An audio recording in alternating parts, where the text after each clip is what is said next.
Good afternoon. This is our weekly video update. We hope everyone had a wonderful Thanksgiving.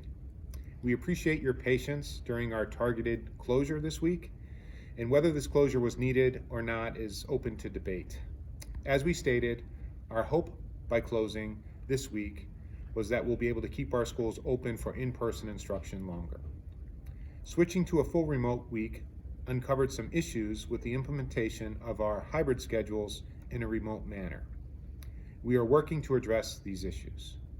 While we have communicated that we are planning on scheduling updates at mid-year, we are implementing changes more quickly at the middle school. Our plan at every level is to continue to work towards expanding as much learning time as we can safely provide. Will there be future targeted closures? Well, the governor is asking that school districts include more than just percent positivity in the community as a measure of risk. He is separating the idea of community spread from school spread because school spread has been lower. The challenge with this thinking is that school spread may well be lower because of the precautions that we have built into our schedules and operations. We will continue to monitor any science-based updates and work closely with the Burlington Board of Health on any changes in the recommendations centered on school environments. In other words, we're not sure if we'll have future closures, but more than likely we're being encouraged to keep schools open for in-person instruction. Some mid-year changes. Please expect another parent survey next week.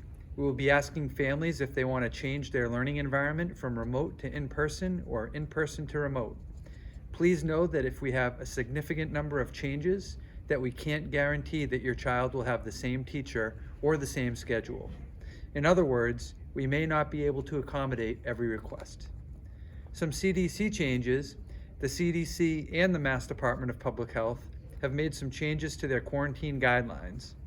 The required length of quarantine for a close contact has been reduced to 10 days if there are no symptoms. So in the event of a positive case in a classroom at the elementary or middle school level, we will be closing the classroom for 10 days instead of 14. Technology. One positive of our remote week was our ability to expedite our network upgrade in almost all of our schools. In addition, we expect our new MacBooks for teachers to arrive next week and think that these two upgrades will allow for a more solid technological foundation for any remote connections that are needed in the future. Possible testing pilot.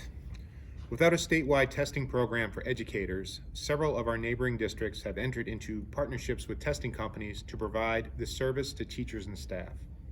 Having a readily available, accurate, and timely test will be a tremendous help in ensuring that we have teachers available to teach in person. We are exploring the possibility of making our regular testing available to staff, and we will be discussing this possibility with the school committee in the future.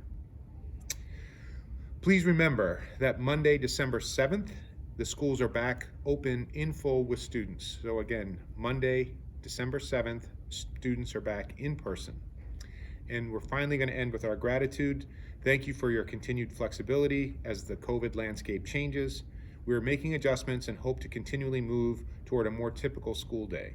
We are encouraged by the announcement of vaccines and hope that educators, along with healthcare workers and first responders, will be part of the early recipients. Thank you.